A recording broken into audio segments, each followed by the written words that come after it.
স্বাগত নিউজ 24 সন্ধ্যা 7টার সংবাদে। পুরো সংবাদে আপনাদের সঙ্গে আছি আমরা দুজন, আমি তাসনিমের জান্নাত অর্থী এবং আমি ফারনাজ জুই। শিরোনাম দেখছিলেন, এবারে বিস্তারিত। নামের আগে পরে লীগ, আওয়ামী লীগ ও বঙ্গবন্ধু যুক্ত করে 2009 সালের পর যেসব সংগঠন গড়ে উঠেছে এর প্রায় সবই ভুইফোর বলে মনে করছে ক্ষমতাসীন দল আওয়ামী লীগ। এসব সংগঠনের বিরুদ্ধে আইনি ব্যবস্থা নিতে যাচ্ছে সরকার। নীতি নির্ধারকদের পক্ষ থেকে গোয়েন্দা সংস্থাগুলোকে এ বিষয়ে নির্দেশনা দেওয়া হয়েছে। ভুইফোর এসব সংগঠনের উদ্যোক্তাদের কর্মকাণ্ড ও সম্পদের খোঁজ নেওয়া হবে বলেও জানাচ্ছেন আওয়ামী লীগ নেতারা। শাহ আলী জয়ের রিপোর্ট। টানা তৃতীয় মেয়াদে ক্ষমতায় দেশের ঐতিহ্যবাহী দল আওয়ামী লীগ। দীর্ঘ এই সময়ে সরকারের সফলতাকে পুঁজি করে দলের নাম ভাঙিয়ে গড়ে উঠতে দেখা গেছে নাম সর্বস্ব বেশ কিছু সংগঠন। যেসব সংগঠনের নামের আগে পরে যুক্ত করা হয়েছে লীগ, আওয়ামী, বঙ্গবন্ধু, বঙ্গমাতা ইত্যাদি শব্দ, এগুলোর প্রায় সবকটিকেই ভুইফোর সংগঠন বলছে আওয়ামী লীগ। বিরোধী দলে থাকতে এদের কিন্তু আমরা কোনো চোখে দেখি নাই, কিন্তু এই যে আওয়ামী লীগের যে দীর্ঘ টানা 3বার রাষ্ট্রীয় ক্ষমতায় 12-13 বছর যাবৎ একটানা রাষ্ট্রীয় ক্ষমতার কারণে এরা দলের বিভিন্ন জায়গায় ঢোকার চেষ্টা করে। এদের বিরুদ্ধে আইনগত ব্যবস্থা নেওয়া হচ্ছে এবং সেটার পরিপ্রেক্ষিতে ইতিমধ্যে 2-1 জন গ্রেপ্তারও হয়েছে এবং আরো অনেকেই যাদের এই ধরনের অনৈতিকতার সঙ্গে জড়িত আছে তাদের সবাইকে আইনের আওতায় আনা হবে। চাকরিজীবী লীগ নামে এমনই এক ভুইফোর সংগঠন গড়ে তাতে পদ বাণিজ্যের অভিযোগে সম্প্রতি ব্যবসায়ী হেলেনা জাহাঙ্গীরকে গ্রেফতার করে র্যাব।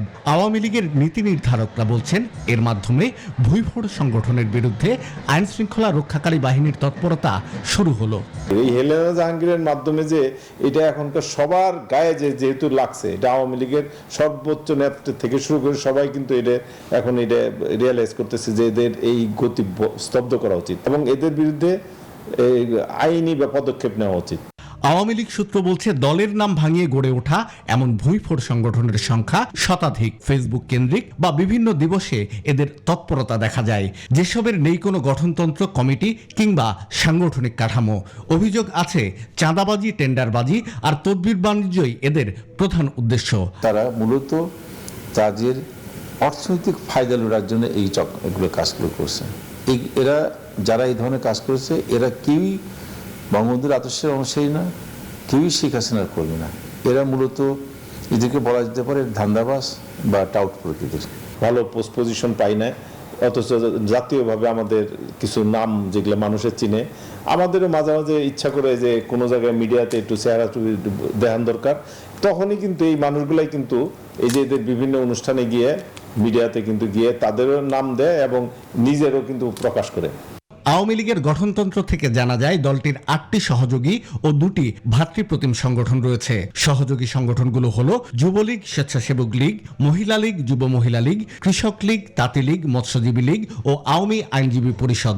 আর ভাতৃপ্রতিম সংগঠন দুটি হলো ছাত্রলীগ ও শ্রমিক লীগ। শাহ আলী জয়, নিউজ 24, ঢাকা। এদিকে আওয়ামী লীগের নাম ভাঙিয়ে 73টি ভুইফোর সংগঠনের বিরুদ্ধে ব্যবস্থা নিতে পুলিশের ঊর্ধ্বতন কর্মকর্তাকে নির্দেশ দিয়েছে আওয়ামী লীগের ঊর্ধ্বতন কর্তৃপক্ষ। ডিবি পুলিশের যুগ্ম কমিশনার হারুনুর রশিদ বলেন, এর প্রেক্ষিতে পুলিশ দ্রুত তাদের গ্রেপ্তার করবে।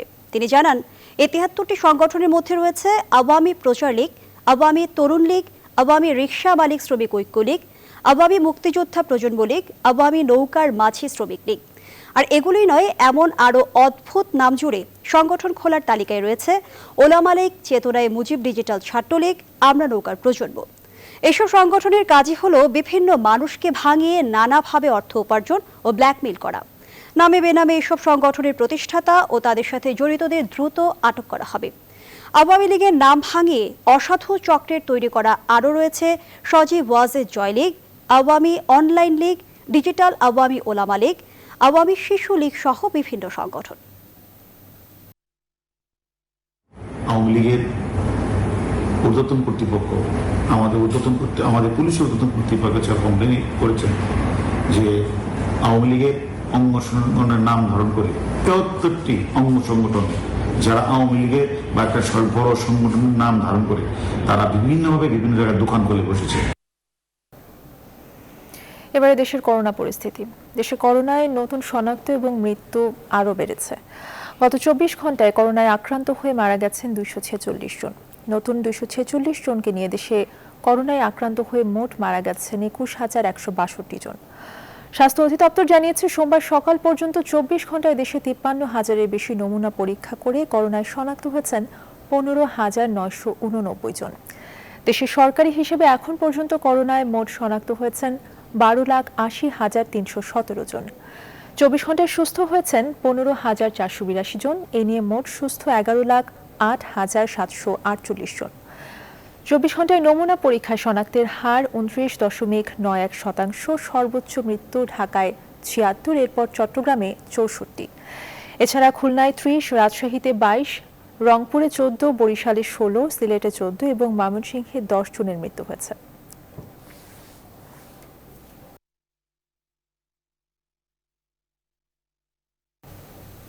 হাসপাতালে আসা করোনা রোগীদের বেশিরভাগই আসছেন মারাত্মক শ্বাসকষ্ট নিয়ে। অনেক ক্ষেত্রে হাই ফ্লো অক্সিজেন সরবরাহ করেও যাদের অবস্থার উন্নতি হচ্ছে না। আইইডিসিআর এর গবেষণা বলছে, টিকা নেওয়ার পর আক্রান্ত হয়ে মৃত্যু হওয়া রোগীর হার মাত্র 0.৩%। এছাড়াও বিএসএমএমইউ এর গবেষণায় উঠে এসেছে অ্যাস্ট্রাজেনেকার ২ ডোজ টিকা নেওয়া ৯৮%-এর দেহেই মিলেছে রোগ প্রতিরোধ ক্ষমতা। এরই মধ্যে রাজধানীতে অ্যাস্ট্রাজেনেকা টিকার দ্বিতীয় ডোজ দেওয়া শুরু হয়েছে। রিশাদ হাসান জানাচ্ছেন বিস্তারিত। অক্সিজেন, তবে হাসপাতালের ভেতরে করোনা রোগীদের অক্সিজেন দিতে হচ্ছে কৃত্রিম উপায়ে। মাত্র কয়েক সপ্তাহের ব্যবধানে পাল্টে গেছে দেশে কোভিড ডেডিকেটেড হাসপাতালের দৃশ্যপট। হাসপাতালের পরিচালক বলছেন, আগতদের সবচেয়ে বড় সমস্যা শ্বাসকষ্ট। মুহূর্তেই কমে যাচ্ছে অক্সিজেন স্যাচুরেশন। এখন যে আপনি বলতে পারেন যে সমস্ত রোগী আসতেছে, বেশিরভাগ রোগী কিন্তু দেখা যাচ্ছে যে তাদের শ্বাসকষ্ট বেশি এবং স্যাচুরেশন খুব কম। এই সমস্ত রোগী ম্যানেজমেন্টও কিন্তু আমাদের অনেক হিমশিম খেতে যাচ্ছে। এদিকে আইইডিসিআর এর গবেষণা প্রতিবেদন বলছে, এ পর্যন্ত যারা করোনা টিকা নিয়েছেন তাদের আক্রান্তের হার, হাসপাতালে ভর্তি, আইসিইউ ও মৃত্যুর হার তুলনামূলক কম, যেখানে টিকা না নেওয়া ব্যক্তিদের জটিলতা অনেক বেশি। মে মাসের দ্বিতীয় সপ্তাহ থেকে বন্ধ হয়ে যাওয়া অক্সফোর্ড অ্যাস্ট্রাজেনেকা টিকার দ্বিতীয় ডোজ শুরু হয়েছে আজ থেকেই। বিএসএমএমইউ এর গবেষণা প্রতিবেদন বলছে, অক্সফোর্ড অ্যাস্ট্রাজেনেকা টিকার ২ ডোজ নেওয়া ব্যক্তিদের ৯৮%-এর দেহেই মিলেছে রোগ প্রতিরোধ ক্ষমতা। যারা করোনা আক্রান্ত তাদের মধ্যে কিন্তু সবচেয়ে বেশি অ্যান্টিবডি পাওয়া গেছে। ভ্যাকসিনও নিয়েছে, করোনা আক্রান্ত ছিল।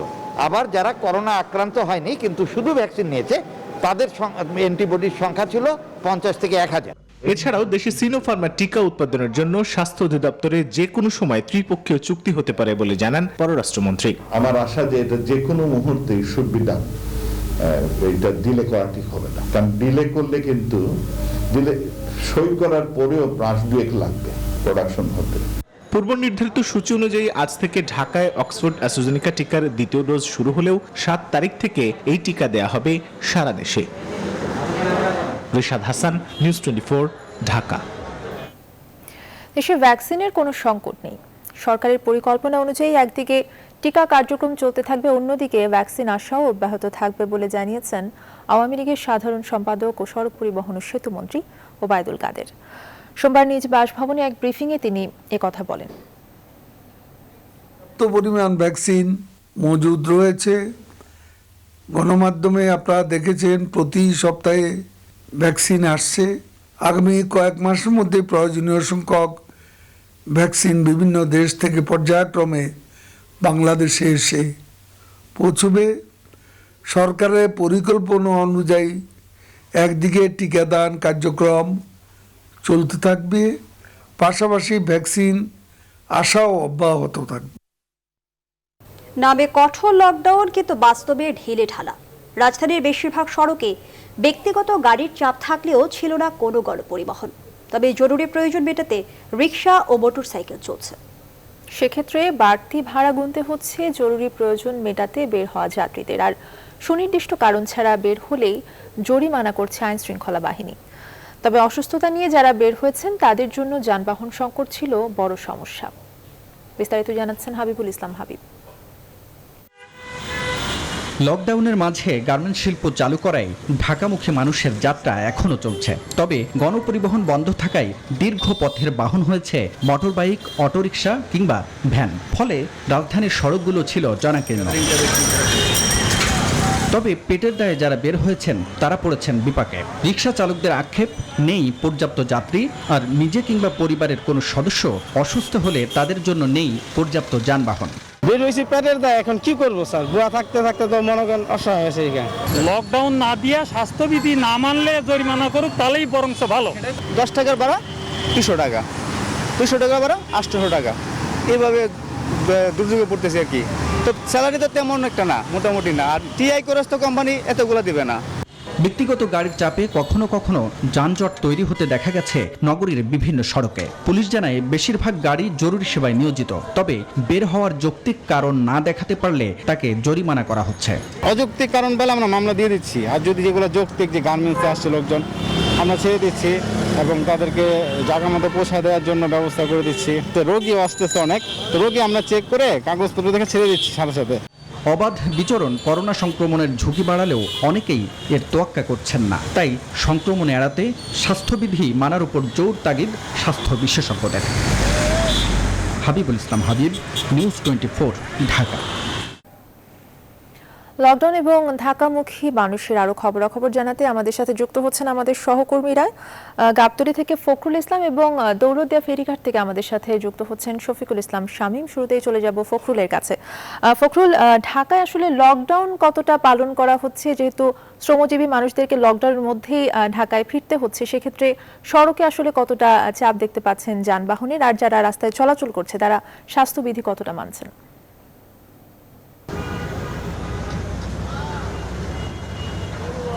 অর্থে আসলে শিল্প কারখানাগুলো খুলে দেওয়ার পরপরই অনেকটা ঢিলেঢালা হয়ে যায় লকডাউন। আমি গাবতলী পয়েন্টে রয়েছি, এখানে ঢাকার মূল প্রবেশপথ।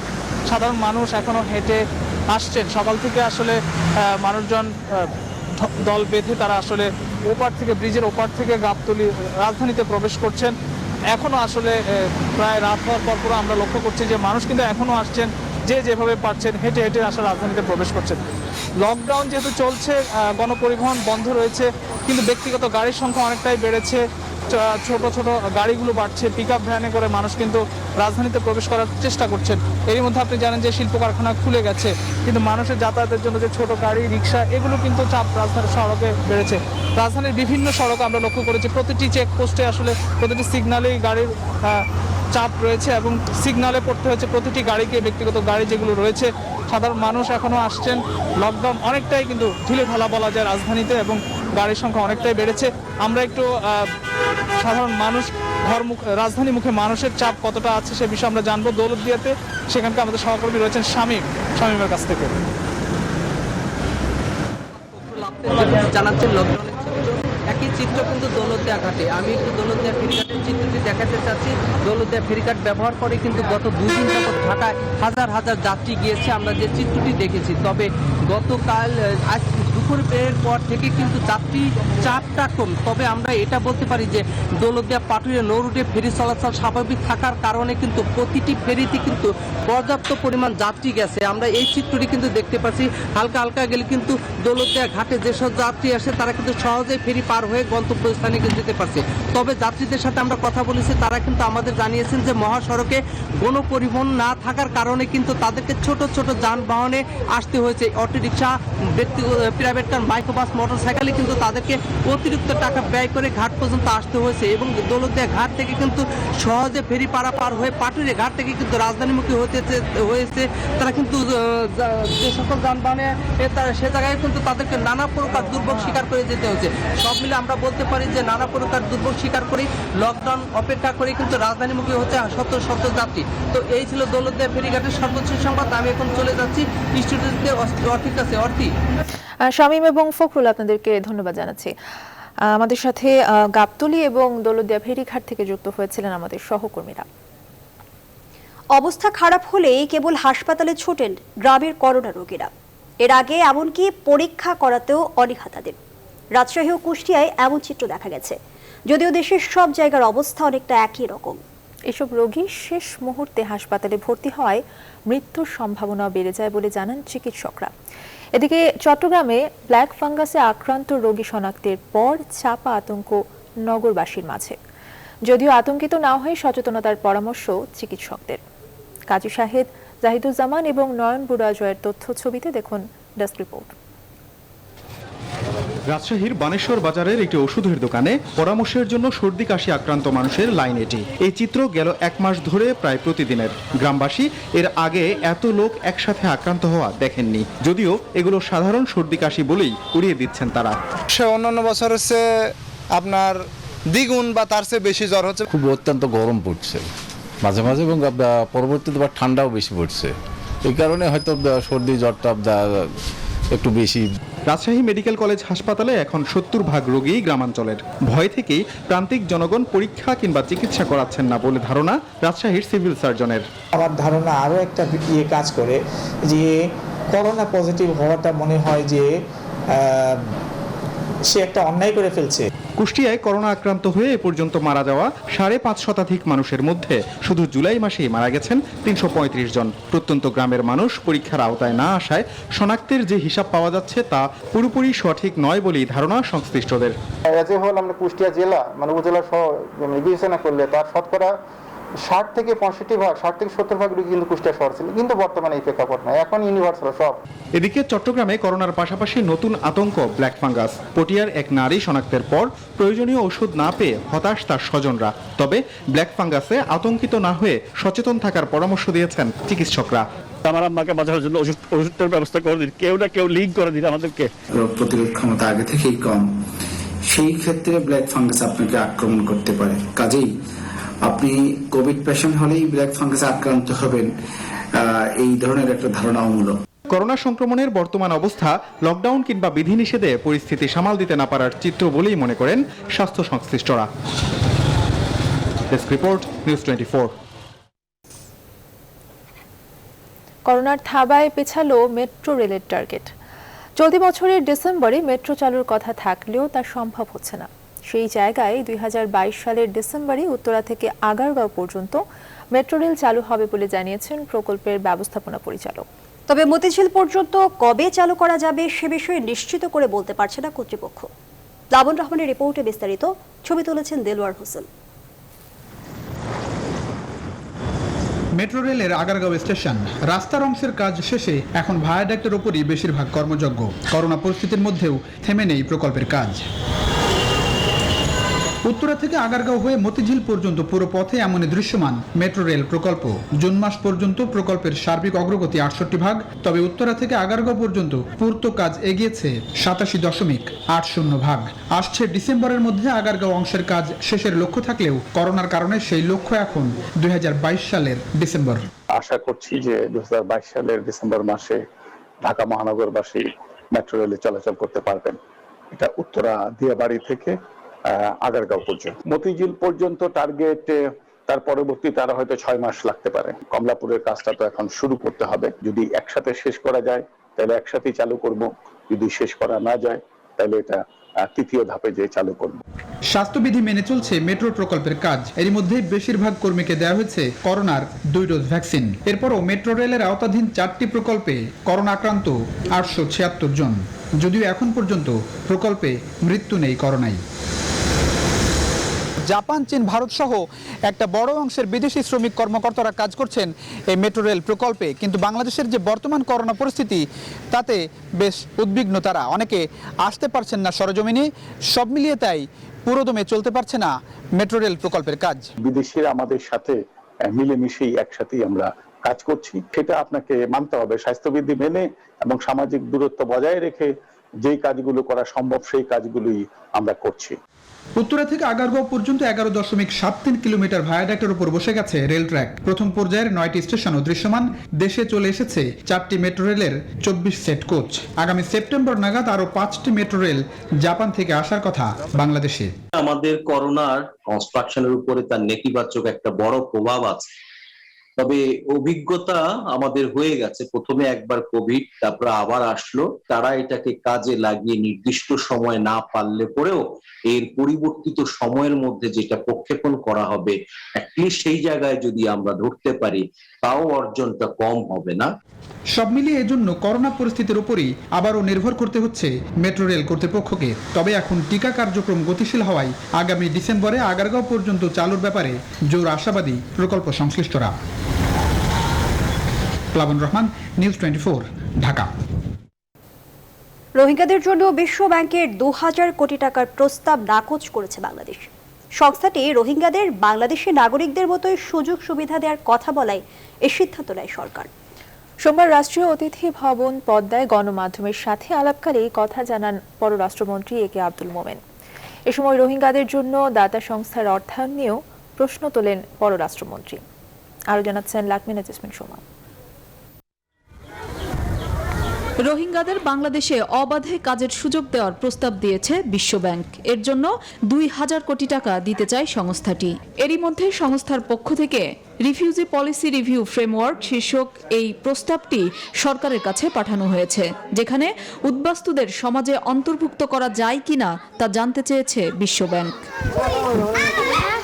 বিশ্বব্যাংকের এই প্রস্তাব নাকচ করেছে বাংলাদেশ। পররাষ্ট্র মন্ত্রণালয়ের আশঙ্কা, বিশ্বব্যাংকের প্রস্তাব মেনে নিয়ে সংস্থা থেকে ঋণ নিলে রোহিঙ্গাদের ফেরত পাঠানোর বদলে চিরতরে বাংলাদেশে রেখে দিতে হতে পারে। ওয়ার্ল্ড ব্যাংক বলেছেন এদের সুন্দর ভবিষ্যতের জন্য এদের ইন্টিগ্রেট করতে হবে সমাজের সাথে। আমরা বলছি না, তাদের সুন্দর ভবিষ্যতের জন্য তারা তাদের দেশে ফেরত যেতে হবে। আমরা নাকচ করার পরে এখন ওদের সাথে একটা সমঝোতা হচ্ছে এবং যেগুলো আমরা অপছন্দ করি সেগুলো বাদ দিয়ে আমরা একটা এগ্রিমেন্টের ব্যবস্থা করছি।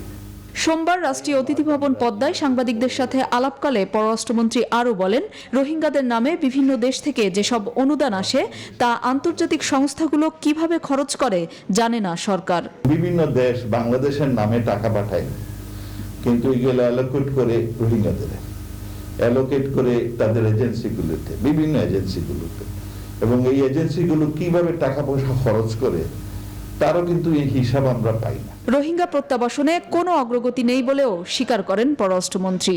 এই মুহূর্তে তো আমাদের হাতে প্রোগ্রামের ধরনের নাই। লাকমিনা জেসমিন সোমা, নিউজ 24, ঢাকা।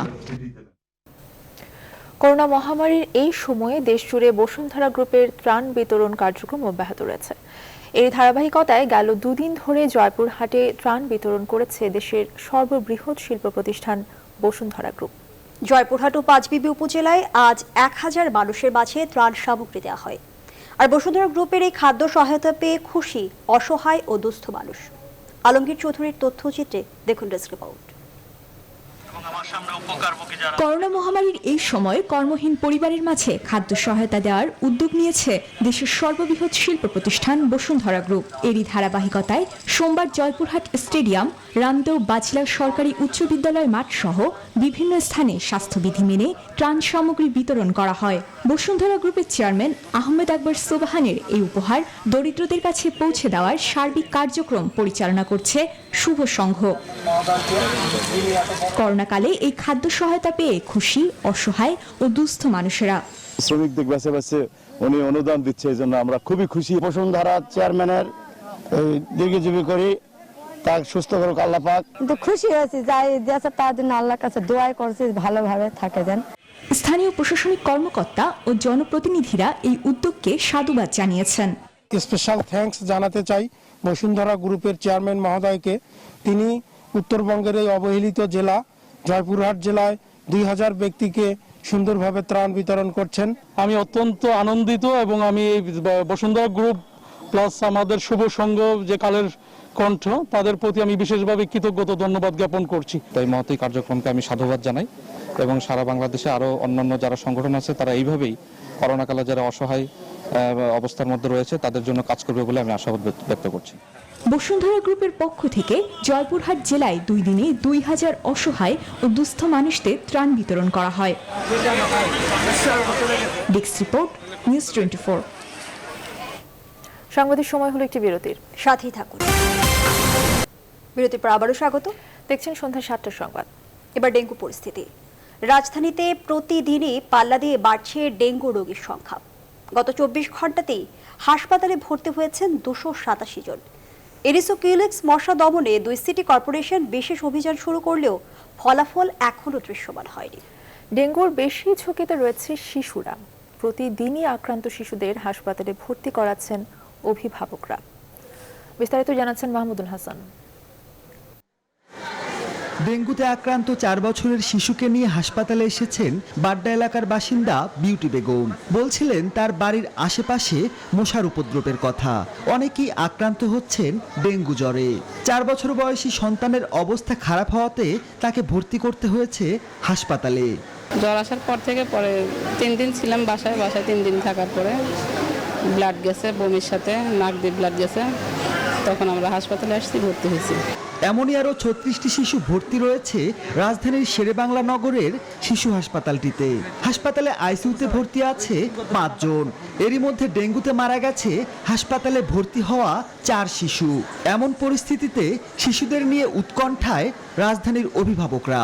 সিটি কর্পোরেশনের লোক যদি দ্রুত এই মশারি ওষুধ দিত, কাজ করতে, তাইলে তো এই ছোট বাচ্চা নিয়ে এত রিস্কের মধ্যে আসা লাগতো না। এটা যদি আউট অফ কন্ট্রোল হয়, সেক্ষেত্রে সিটি কর্পোরেশন আসলে ওনাদের দ্বিগুণ জনবল পরবর্তীতে বাড়িও কিন্তু আসলে এইভাবে কোনো লাভ হবে না। করোনার মাঝে ক্রমেই ভয়াবহ উঠছে ডেঙ্গু। চিকিৎসকরাও বলছেন প্রতিদিনই বাড়ছে রোগীর চাপ। সবথেকে বেশি রোগী ভর্তি হয়েছে গত জুলাই মাসে, মোর দ্যান 50% রোগী ঢাকা দক্ষিণ সিটি কর্পোরেশনের। এবং যে 4টা বাচ্চা মারা গেছে এর ভিতরে 1 জন সাভারের, বাকি 3 জনই ঢাকা দক্ষিণ সিটি কর্পোরেশনের। ডেঙ্গু পরিস্থিতি বিবেচনায় বিশেষ অভিযান শুরু করেছে 2 সিটি কর্পোরেশন। রাজধানীর মিরপুরে স্থানীয় জনপ্রতিনিধিদের নিয়ে অভিযানে নামেন উত্তরের মেয়র। অনেকে হাসপাতালে আছেন, ওনারা আমাদেরকে অ্যাড্রেস দিচ্ছেন না। আপনি যদি অ্যাড্রেস দেন, আপনার বাড়ির আশেপাশে গিয়ে আমরা স্প্রে করব, আমরা ওখানে লার্ভিসাইড করব। এ সময় রাজধানীর ডেঙ্গু প্রবণ এলাকাগুলো চিহ্নিত করতে নগরবাসীর সহায়তা চান তিনি। জনগণের সাহায্য ছাড়া এই ডেঙ্গি নির্মূল করা যাবে না। মাহমুদুল হাসান, নিউজ 24, ঢাকা। এডিস মশার লার্ভার উৎস নিধনে আজ থেকে ঢাকা দক্ষিণ সিটি কর্পোরেশনের নিয়ন্ত্রণ কক্ষ চালু হয়েছে। সোমবার কর্পোরেশনের নিয়ন্ত্রণ কক্ষে কার্যক্রম পরিচালনায় অংশ নিয়েছেন DSCC mayor barrister Sheikh Fazlur Tapas. সোমবার চালু হওয়া নিয়ন্ত্রণ কক্ষে আসা অভিযোগের ভিত্তিতে মশক নিধন অভিযান পরিচালনা করা হয়। এদিন দুপুর পর্যন্ত মোট 24টি অভিযোগ আসে ডিএসসিসির চালু হওয়া নিয়ন্ত্রণ কক্ষে। সকল অভিযোগের প্রেক্ষিতে কাউন্সিলর বা নির্বাহী ম্যাজিস্ট্রেটদের মাধ্যমে অভিযান পরিচালনার নির্দেশনা দেন শেখ ফজলুর তাপস।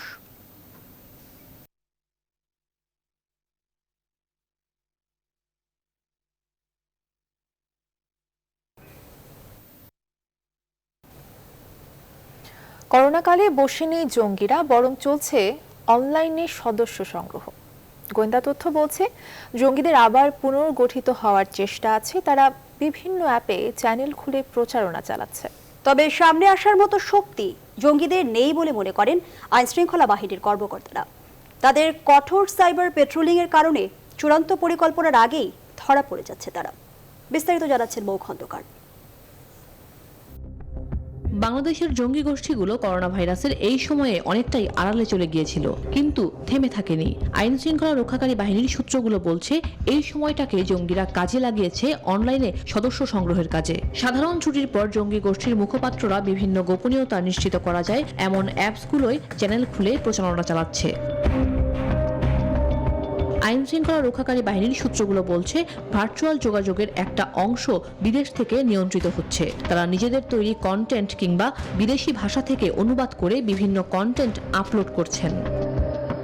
র‍্যাব বলছে ধারাবাহিক জঙ্গি বিরোধী অভিযানে জঙ্গিরা তাদের সক্ষমতা হারিয়েছে।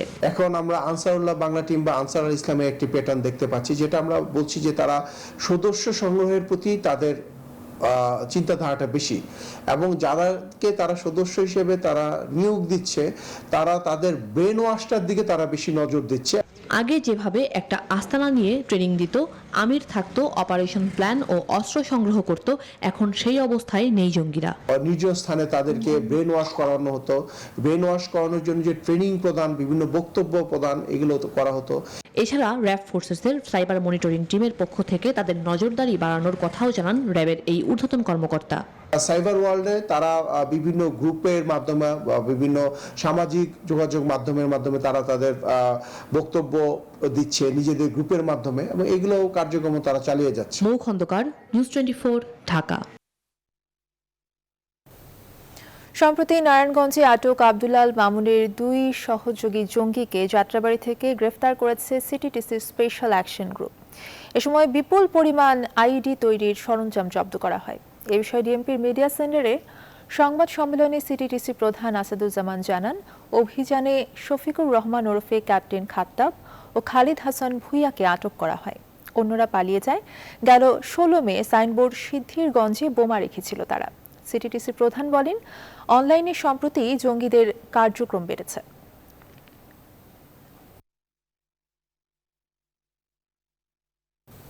সন্ধ্যা সংবাদের এই পর্যায়ে আবারও বিরতি নিচ্ছে, সঙ্গেই থাকুন। আবারও স্বাগত। দেখছি নিউজ 24 সন্ধ্যা সংবাদ। মডেল ফারিয়া মাহমুদ পিয়াসাকে গুলশানের মামলায় 3 দিন ও আরেক মডেল মৌ আক্তারকে মোহাম্মদপুরের মামলায় 3 দিনের রিমান্ড দিয়েছেন ঢাকার মুখ্য মহানগর হাকিম। এদিকে প্রতারণার অভিযোগে কথিত চিকিৎসা বিজ্ঞানী ইশরাত রফিক ঈশিতাকে 2 মামলায় 6 দিনের রিমান্ড দিয়েছে নিম্ন আদালত। অন্যদিকে 3 দিনের রিমান্ডে থাকা হেলেনা জাহাঙ্গীরের জিজ্ঞাসাবাদ চলছে। বিস্তারিত মাসুদা লাবণীর প্রতিবেদনে। বিত্তবান পরিবারের সন্তানদের মাদকে আসক্ত ও ধনী পরিবারের সদস্যদের ব্ল্যাকমেইল করে অর্থ উপার্জনের অভিযোগে মডেল ফারিয়া মাহমুদ পিয়াসাকে ও মৌ আক্তারকে আটক করে ডিবির সাইবার ক্রাইম টিম। পরে রবিবার দুপুরে তাদের পাঠানো হয় নিম্ন আদালতে। এর আগে মৌ আক্তারের বিরুদ্ধে মোহাম্মদপুর ও পিয়াসার বিরুদ্ধে গুলশান থানায় মাদক মামলা করে নিম্ন আদালতে পাঠিয়ে চাওয়া হয় 10 দিনের রিমান্ড। আদালত তাদের 2 জনের 3 দিন করে রিমান্ড মঞ্জুর করেন। কারণ এটা রুটটা বের করতে হবে যে এই যে ইয়াবাগুলি বা এই মদ কোথেকে আসলো, কারা সরবরাহ করলো, এই রুট জানা দরকার। অতএব এই জন্যই আদালতে আমরা 2 আসামি পক্ষ বক্তব্য রেখেছে, আমরা প্রসিকিউশনের পক্ষ থেকে বক্তব্য রেখেছি এবং আমরা 10 দিনের রিমান্ড মঞ্জুর করতে নিবেদন করেছি। সেখানে আদালত সন্তুষ্ট হয়ে 3 দিনের রিমান্ড মঞ্জুর করেছে। এদিকে ডিবি পুলিশের যুগ্ম কমিশনার বলেন, এই 2 জনকে গ্রেফতারের পর আরো অনেকে অভিযোগ করছেন তাদের বিরুদ্ধে প্রতারণার, তাও খতিয়ে দেখা হবে। শুধু তারা 2 জন না, এমন শত শত আছে ওই এলাকাগুলিতে। আমরা প্রত্যেকের অনেকের নাম আমরা পেয়েছি। আমরা আস্তে আস্তে এই অভিযানগুলো আমরা পরিচালনা করব। তিনি বলেন, এমন আরো কিছু মডেলের তালিকা পাওয়া গেছে, তাদেরও আটক করা হবে। এই ধরনের যে অবৈধ পথে তাদেরকে বিয়া বা আসক্ত করে তাদের বিভিন্নভাবে হয়রানি করছে, এই সবকিছুর বিষয়ে তদন্ত হচ্ছে। এদিকে রাজধানীর মিরপুরে বিভিন্ন আন্তর্জাতিক ও দেশি বিদেশি সংস্থার প্রতিনিধি হিসেবে পরিচয়ে প্রতারণার অভিযোগে কথিত তরুণ চিকিৎসা বিজ্ঞানী ও ব্রিগেডিয়ার জেনারেল ইশরাত রফিক ঈশিতাকে শনিবার আটকের পর রবিবার শাহআলী থানায় 3 মামলা করে র‍্যাব। তাকে 2 মামলায় 6 দিনের রিমান্ড দিয়েছেন নিম্ন আদালত। ইশরাত রফিক ঈশিতা সে নিজেকে একজন সেনাবাহিনীর ব্রিগেডিয়ার জেনারেল হিসেবে পরিচয় দিয়ে সে প্রতারণা করছিল। আমরা রিমান্ডের পক্ষে বক্তব্য দিয়েছিলাম। বিজ্ঞ আদালত সন্তুষ্ট হয়ে এই 2 মামলাতেই 6 দিন রিমান্ড মঞ্জুর করেছে। অন্যদিকে 3 দিনের রিমান্ডে থাকা হেলেনা জাহাঙ্গীরের জিজ্ঞাসাবাদ চলছে। মাসুদা লাবণী, নিউজ 24, ঢাকা। এবারে ফার্স্ট সিকিউরিটি ইসলামী ব্যাংক অর্থ বাণিজ্য সংবাদ।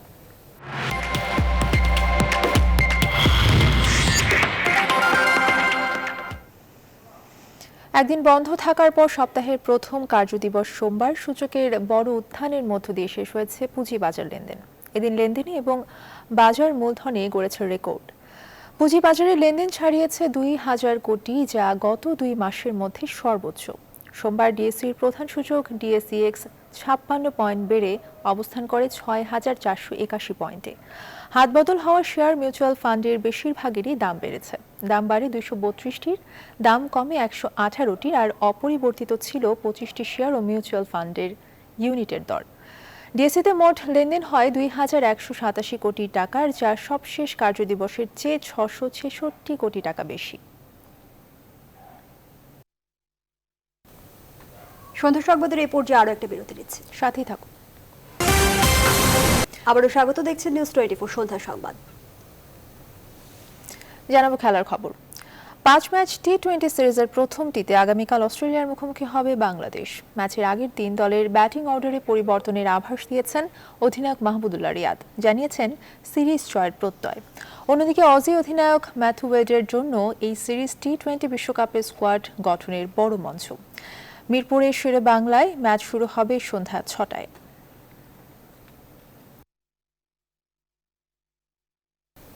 আর এই ছিল সন্ধ্যা সংবাদের আয়োজন। এতক্ষণ সাথে থাকায় ধন্যবাদ সবাইকে।